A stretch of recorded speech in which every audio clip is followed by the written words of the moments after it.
नमस्ते बच्चों, इससे पहले पिछले वीडियो में हमने समद्विबाहु त्रिभुज का प्रमेय और उसका विलोम और त्रिभुज की तीन भुजाएं तीन कोण अगर दिए गए हैं तो उन तीनों कोण अगर समान है या सर्वांगसम है तो उनकी सम्मुख भुजाएं भी सर्वांगसम होती है। ये तीन चीजें हमने देखी थी और उससे आधारित दो उदाहरण देखे थे जो समद्विबाहु त्रिभुज के प्रमेय और समद्विबाहु त्रिभुज के प्रमेय का विलोम कैसे उपयोग करते हैं वो हमने देखा था। अब हम आगे 30, 60, 90 अंश त्रिभुज का प्रमेय देखेंगे। यदि किसी समकोण त्रिभुज में उसके निम्न कोणों का माप 30 अंश 60 अंश हो तो 30 अंश की सम्मुख भुजा लंबाई में कर्ण की आधी होती है। तो इस तरीके से 30, 60, 90 अंश के प्रमेय का हम देखेंगे। तो प्रमेय में क्या होता है वो सबसे महत्वपूर्ण। सबसे पहले प्रमेय है यदि किसी समकोण त्रिभुज के न्यून कोणों के माप 30 अंश तथा 60 अंश हो तो 30 अंश माप वाले कोण की सम्मुख भुजा लंबाई में कर्ण की आधी होती है। ये हमारा प्रमेय का कथन हो गया। अब ये आकृति थी त्रिभुज एबीसी में कोण एबीसी बराबर 90 अंश, कोण ए बराबर 60 अंश, कोण सी बराबर 30 अंश ये दिया गया है। तो हमने दत्त में लिखा समकोण त्रिभुज एबीसी में कोण बी बराबर 90 अंश, कोण सी बराबर 30 अंश, कोण ए बराबर 60 अंश और हमें सिद्ध करना है 30 अंश की सम्मुख भुजा AB लंबाई में कर्ण की आधी होती है। तो AB बराबर हो जाएगा 1/2 AC। उसको सिद्ध करने के लिए हमें त्रिभुजों की सर्वांग समता की कसौटियों का उपयोग करना होगा। तो इसलिए हम एक त्रिभुज की रचना करेंगे जिसमें हमने रचना में क्या लिखा, रेख AB को बिंदु D तक इस प्रकार बढ़ाया। रेख AB को बिंदु D तक इस प्रकार बढ़ाया कि AB बराबर BD हो और A dash B dash D हो। इस तरीके से हमने ये रचना की। तो यहाँ पर हमें एक त्रिभुज मिल गया। जैसे त्रिभुज ABC था वैसे ही त्रिभुज BBC हो गया। अब इसकी उत्पत्ति हम लोग देखते हैं। तो सबसे पहले हम दो त्रिभुज जो हैं उसमें त्रिभुज ABC तथा त्रिभुज BBC में त्रिभुज ABC तथा त्रिभुज DBC में हमें क्या दिया गया है। सबसे पहले रचना में हम देखते हैं। रचना में AB बराबर BD दिया है, इसलिए भुजा AB सर्वांगसम है भुजा BD के। ये हो जाएगा हमारा, ये कहां से आया, रचना हमने दी थी इसलिए रचना से। दूसरा कोण ABC और कोण DBC ये वाला दोनों कोण समकोण है, इसलिए क्या हो जाएगा, कोण ABC बराबर या सर्वांगसम है कोण DBC के प्रत्येक कोण 90 अंश। ये हमने लिखा प्रत्येक कोण 90 अंश हो गया। उसके बाद BC जो है वह दोनों त्रिभुजों की समान भुजा है, इसलिए भुजा BC सर्वांगसम है भुजा BC के। यहां पर हम लिखेंगे सामान्य भुजा। ये हमारा हो गया सामान्य भुजा। अब दोनों त्रिभुज ABC सर्वांगसम है त्रिभुज DBC। भू को भू कसौटी से किससे हो जाएगा, सर्वांग समता की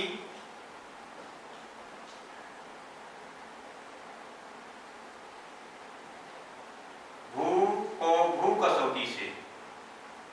भू को भू कसौटी से ये हमें मिल गया। अब सर्वांगसम त्रिभुजों के संगत कोण और संगत भुजाएं सर्वांगसम होती हैं, इसलिए हम क्या करेंगे, सबसे पहले कोण BAC यहां पर हम देखेंगे तो कोण BAC सर्वांगसम होगा। कोण BAC सर्वांगसम था तो कोण BBC के सर्वांगसम हो जाएगा। यहां पर लिखेंगे सर्वांगसम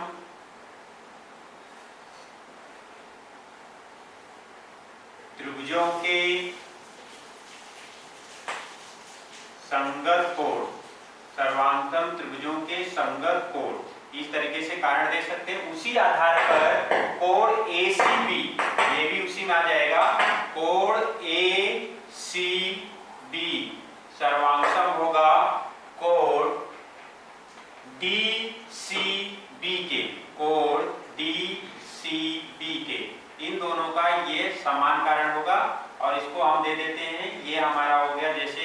कथन नंबर 1। अब कथन 1 से वापस लिखेंगे हम। कथन 1 से हमें क्या है, पहला दिया हुआ कोण BAC बराबर है कोण BDC के, और ये दिया गया हमें 60 अंश।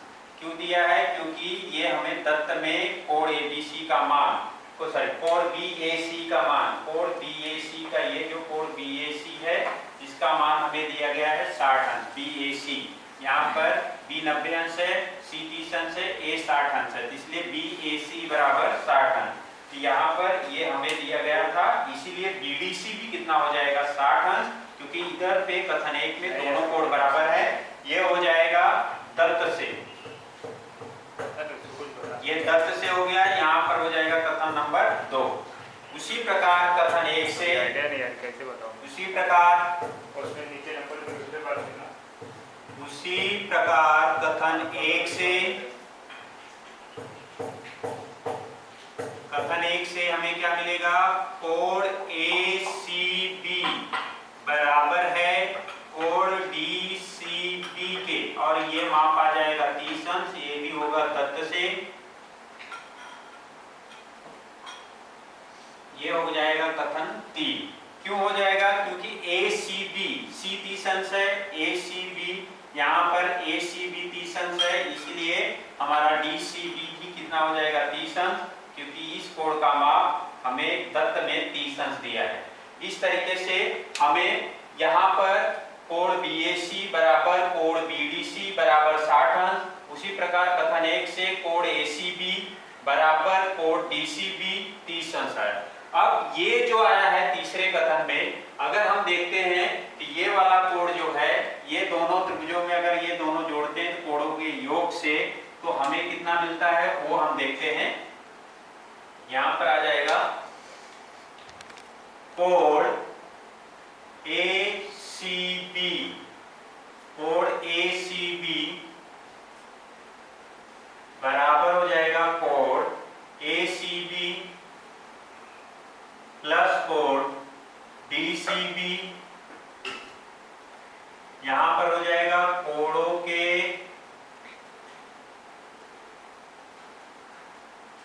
योग गुणधर्म से।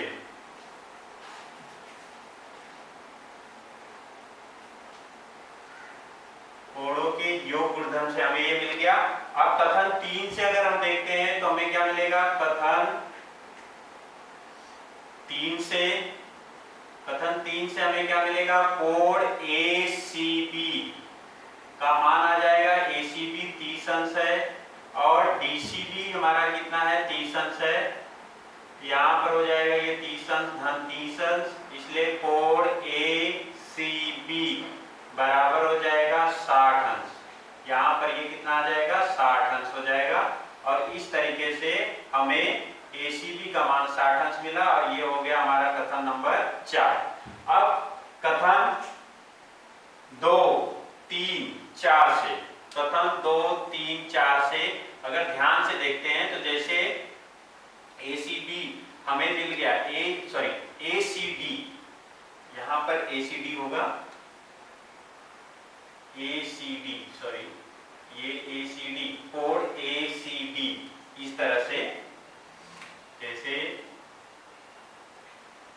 ये हो जाएगा कोण AC और यहाँ पर B है और इधर पे आ जाएगा D, ये दोनों कोणों को मिलाकर बना हुआ है तो ACB DBC, इसलिए कोण ACD यहाँ पर आ जाएगा, दोनों ACD हो जाएगा, ACD यहाँ पर भी D आ जाएगा। ACD कितना हो गया 60 अंश। अब ACD 60 अंश मिला है हमें कथन 4 में, उसके बाद हमें BAC जो दिया है, कथन यहाँ पर देखेंगे 2 से, कथन 2 से अगर हमें देखें तो BAC जो दिया गया है वो 60 अंश है, और हमारा यहाँ पर BDC जो दिया गया है 60 अंश है।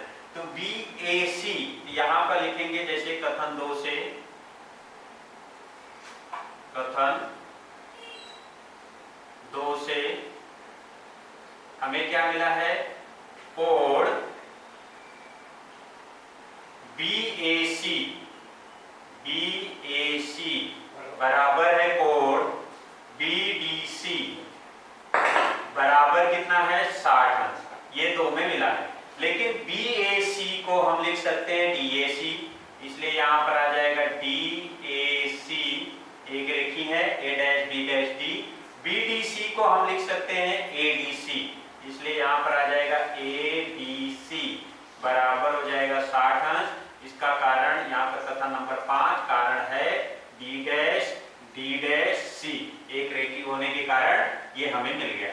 अब जो त्रिभुज मिलता है, जैसे बड़ा वाला त्रिभुज देखते हैं त्रिभुज ACD में, तो यहाँ पर क्या मिला, अब त्रिभुज ACD में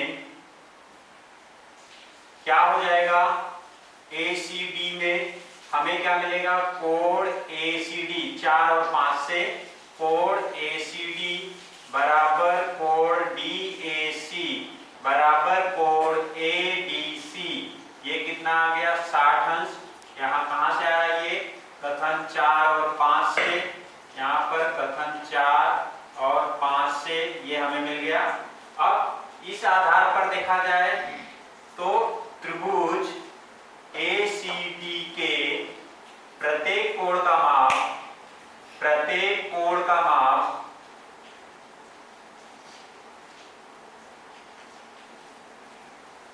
60 अंश है।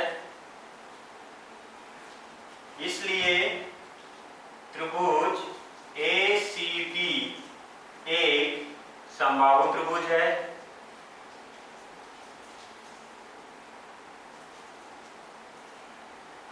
ये हो गया। इसलिए तीनों भुजाएं समान होती हैं समबाहु त्रिभुज के, इसलिए क्या हो जाएगा, AD बराबर हो जाएगा AC के और ये बराबर हो जाएगा CD के। ये कथन नंबर 6। यहाँ पर हम लिखेंगे समबाहु त्रिभुज की भुजाएं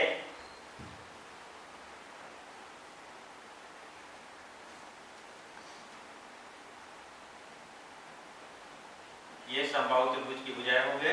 अब जैसे हमें तत्व में दिया है, तत्व में क्या दिया है, रचना करने के बाद हमें मिला था, चूंकि ये हमें मिला था AB बराबर है BD के, ये था रचना से।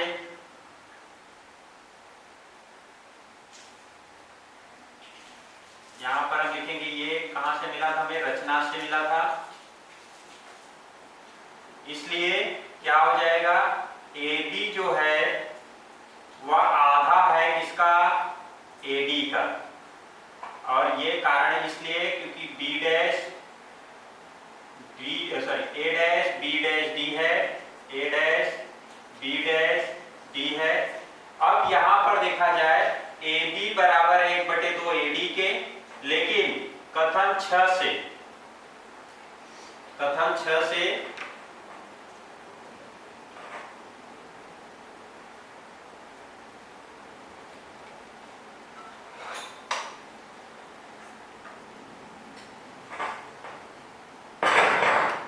यहाँ पर आ जाएगा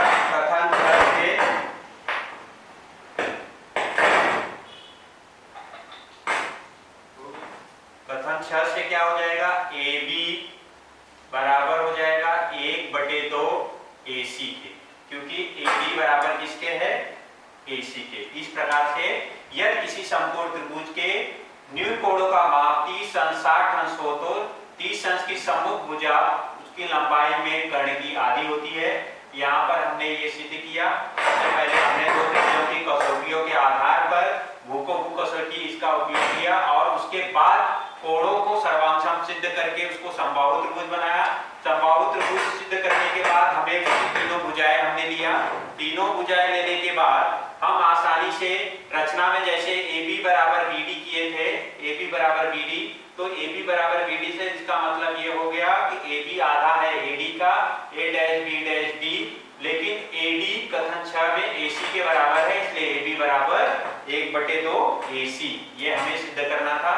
ये जो हमारा कथन था वो हमारा 30 अंश की समभुजा लंबाई में कर्ण की 1/2 गुनी होती है, ये हमने सिद्ध किया। अब उसी प्रमेय का काफी हिस्सा सेम रहेगा, लेकिन यहाँ पर हम सिद्ध करेंगे 60 अंश की समभुजा लंबाई में कर्णी में 3/2 गुनी होती है। तो प्रमेय का कथन क्या हो जाएगा, यदि किसी समकोण त्रिभुज में उसके नील कोणों का माप 30 अंश 60 अंश हो तो 60 अंश की सम्मुख भुजा लंबाई में कर्ण की करणी में 3/2 गुनी होती है।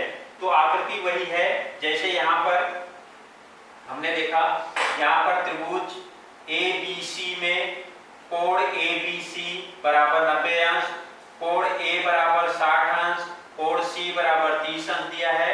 अब अगर हम ध्यान से देखते हैं ABC में यहाँ पर हमें उसी तरह की आकृति, तो हमने दत्त इसके आधार पर लिखा समकोण त्रिभुज ABC में कोण B बराबर 90 अंश, कोण C बराबर 30 अंश, कोण A बराबर 60 अंश।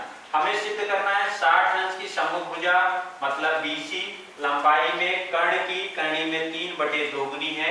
इसको सिद्ध करने के लिए सर्वांशता की कसौटी का उपयोग करने के लिए हमें दो त्रिभुजों की आवश्यकता पड़ेगी। दो त्रिभुजों की आवश्यकता पड़ेगी, इसलिए हमने रचना किया कि रेख AB को बिंदु D तक इस प्रकार खींचा कि AB बराबर BD हो और A dash B dash D है, A dash B dash D है।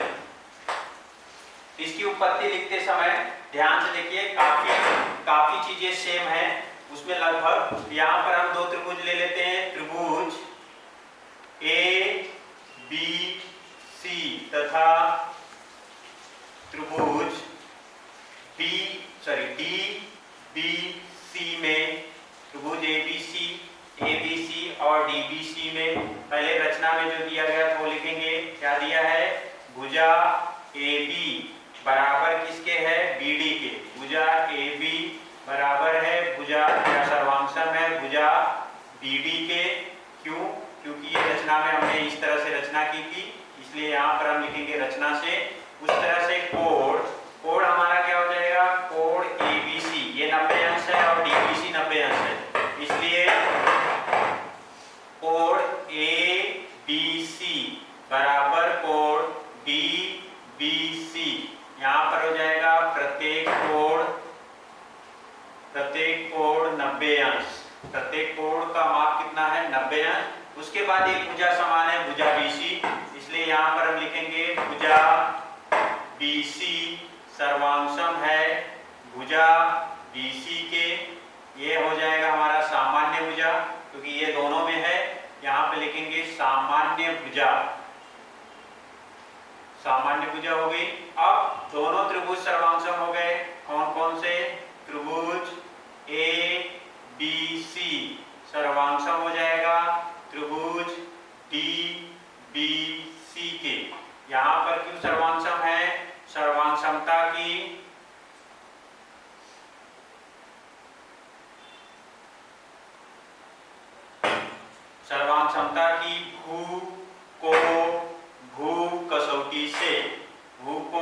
कसौटी से इस दोनों मतलब इस कसौटी के अनुसार ये दोनों त्रिभुज सर्वांशम है, भुजा कोण भुजा, भू को भू। इसलिए हमें क्या मिल जाएगा भाई, सर्वांशम त्रिभुजों की संगत भुजाएं और संगत कोण सर्वांशम होते हैं। इसलिए कोण BAC सर्वांशम हो जाएगा कोण BDC के, और कोण ACB सर्वांशम हो जाएगा कोण DCB के। DCB यहाँ पर हो जाएगा, देखिए ACB सर्वांशम हो गया DCB के, BAC सर्वांशम हो जाएगा BDC के। ये कोण इसके बराबर और ये कोण इसके बराबर हो गया। यहाँ पर हम लिखेंगे सर्वांशम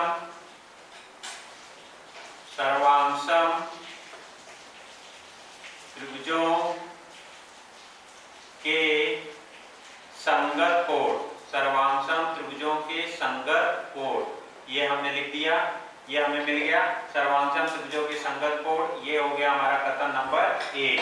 अब उसके आधार पर अगर हम देखते हैं तो कथन 1 से हमें क्या मिला है, पहला कथन 1 से हमें दो कोण पहले सर्वांशम मिले हैं। कौन से, कोण BAC सर्वांशम है या बराबर लिख सकते हैं हम कोण BDC के, और दत्त में BAC का मान कितना दिया है, 60 अंश, इसलिए यहाँ पर हम लिखते हैं इसको कथन 2। और ये कहाँ से आया? दत्त से। किधर से आया? दत्त से। तो ये हमने लिख दिया कि ये दत्त से आया। उसके बाद उसी प्रकार कथन 1 से ये जोड़ी लेंगे, यहाँ पे लिखेंगे उसी प्रकार कथन 1 से क्या मिलेगा हमें? Code ACB। यहाँ पे ACB 30 अंश है जो दत्त में दिया है। कोड DCB बराबर कितना हो जाएगा? 30 अंश। ये दोनों 30 अंश हो गए। और ये हमें मिला कथन नंबर 3। और ये कहाँ से आया? दत्त से। ये हमने लिख दिया, दत्त से ये मिला। अब हम देखते हैं कि ये वाला कोड ACD 2 कोडों से बना हुआ है। तो यहाँ पे लिखेंगे कोड ACD बराबर हो जाएगा code ACB plus code DCB। यहाँ पर हो जाएगा कोडों के योग ऊर्ध्वम से। कोडों के योग गुणधर्म से।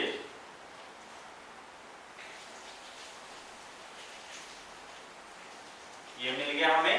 अब कथन 3 में देखते हैं। कथन 3 में इन दोनों कोणों का माप 30 दिया है। तो यहाँ पर लिखेंगे हम कथन 3 से।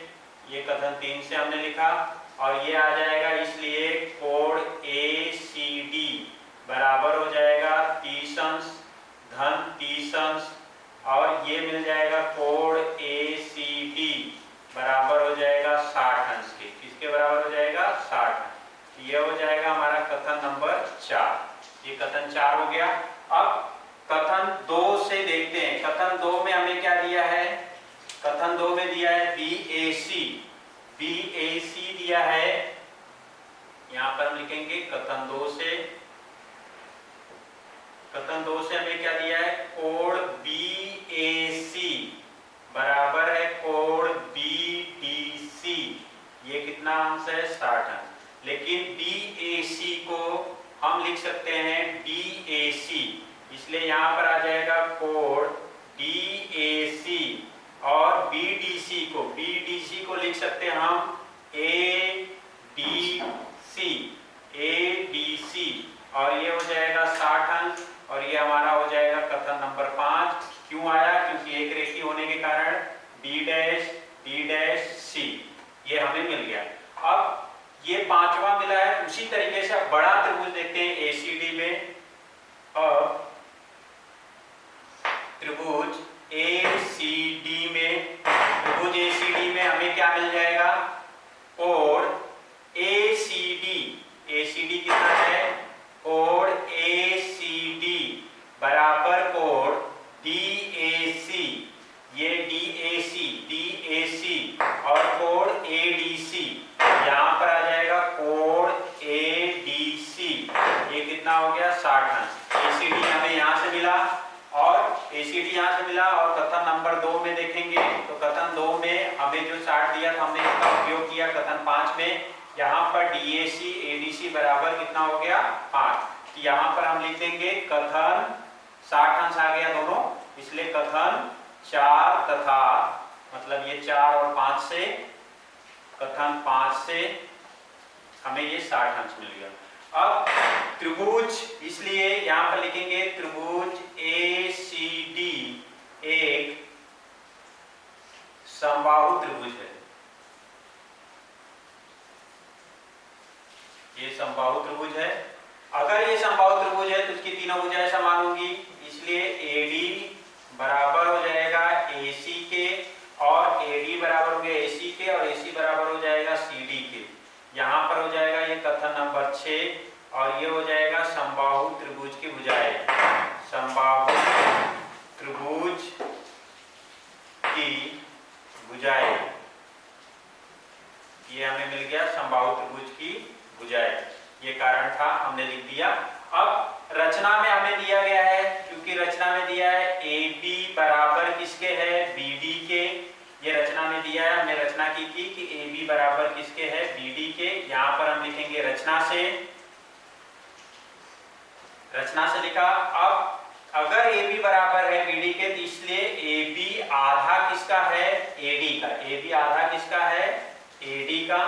यहाँ पर हो जाएगा AD, परंतु कथन 6 में AB किसके बराबर है, AC के, इसलिए हम लिखेंगे कथन, चाहिए तो यहाँ पर B dash D dash C भी लिख सकते हैं क्योंकि एक रेखी है। कथन 6 से AD की जगह पर आ जाएगा AB बराबर 1/2 AC। ये हो गया कथन नंबर 7। इस तरीके से 7वें कथन तक हमने देखा।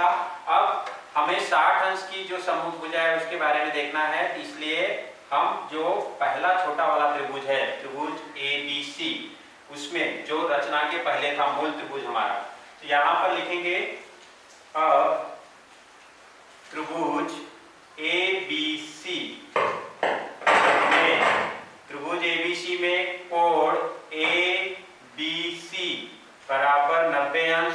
तो यहाँ पर हो जाएगा पाइथागोरस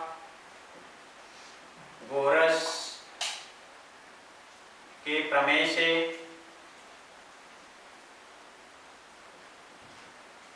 क्या मिल जाएगा हमें, पाइथागोरस के प्रमेय से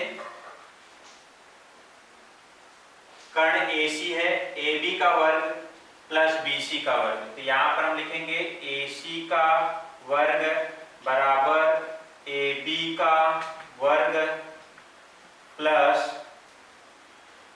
BC का वर्ग। ये हमें मिल जाएगा AB का वर्ग, BC का वर्ग, सॉरी AC का वर्ग प्लस बराबर AB का वर्ग प्लस BC का वर्ग। अभी AB का मान हमें कथन 7 में दिया है, AB का मान कथन 7 में दिया है, यहाँ पर लिखेंगे कथन 7 से क्या मिल जाएगा, AC का वर्ग बराबर 1/2 AC का वर्ग प्लस BC का वर्ग। तो यहाँ पर हो जाएगा AC का वर्ग बराबर 1/4 AC का वर्ग प्लस BC का वर्ग। यहाँ पर हो जाएगा AC का वर्ग माइनस 1/4 AC का वर्ग बराबर हो जाएगा BC का वर्ग। और ये अगर हम करेंगे तो 4AC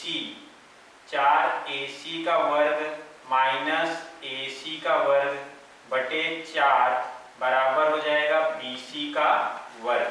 अब यहाँ पर बचेगा 3AC का वर्ग बटे 4 बराबर BC का वर्ग। ये हमें मिला।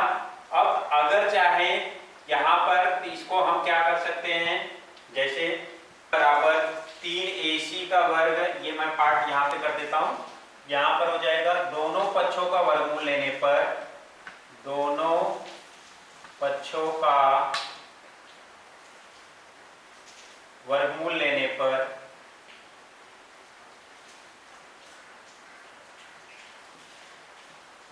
हमें मिल जाएगा कर्ण में 3/2, कर्ण में 3/2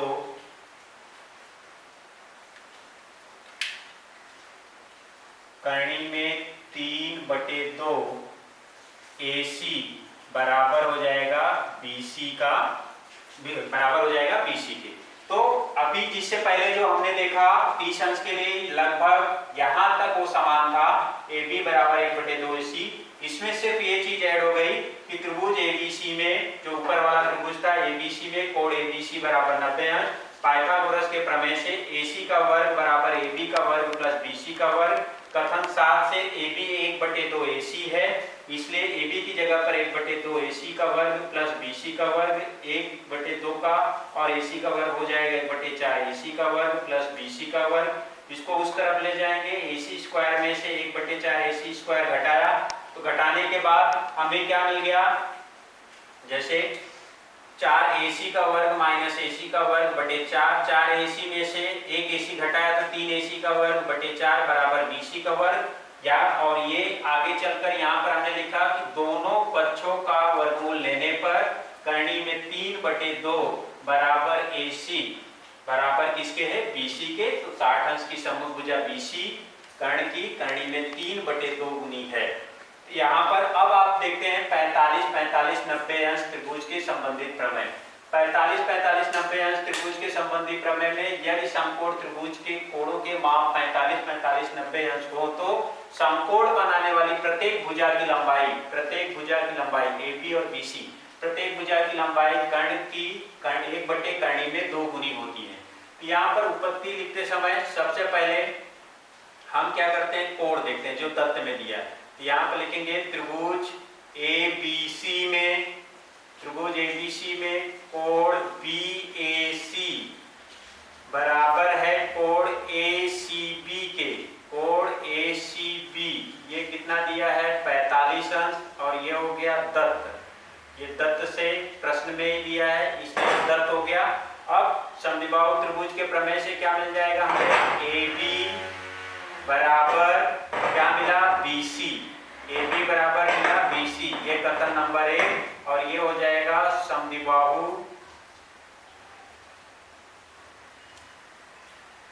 त्रिभुज के प्रमेय से। समद्विबाहु त्रिभुज के प्रमेय से ये हमें मिल गया। अब त्रिभुज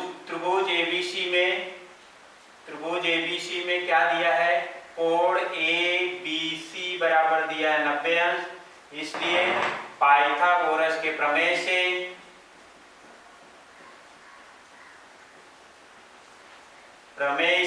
यहाँ पर हम लिखेंगे पाइथागोरस के प्रमेय से कर्ण का वर्ग, कर्ण क्या है AC का वर्ग बराबर AB का वर्ग प्लस BC का वर्ग।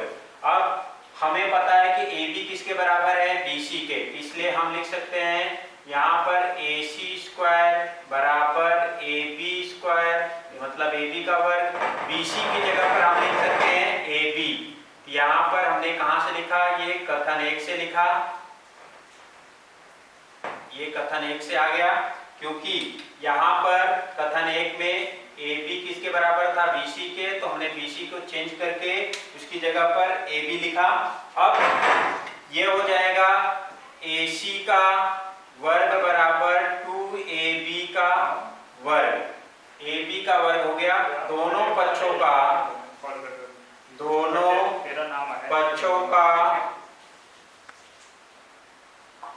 वर्गमूल लेने पर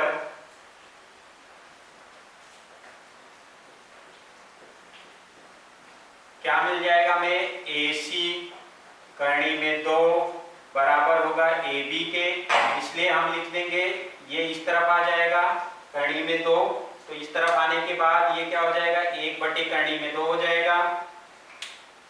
यहाँ पर हो जाएगा 1 करणी में 2 AC बराबर AB और ये फिर से हम लिखेंगे कथन 1 से। कथन 1 से हमें क्या मिला कि AB किसके बराबर है, BC के, AB बराबर है BC के और ये हो जाएगा 1 करणी में 2 गुणे AC। इस तरीके से हम 45 45 90 अंश माप वाले त्रिभुज का प्रमेय हमने देखा, जिसमें 45 अंश की जो सम्मुख भुजा है, जो दोनों समकोण बनाने वाली भुजा है, वो लंबाई में कर्ण की 1 करणी में 2 गुनी होती है।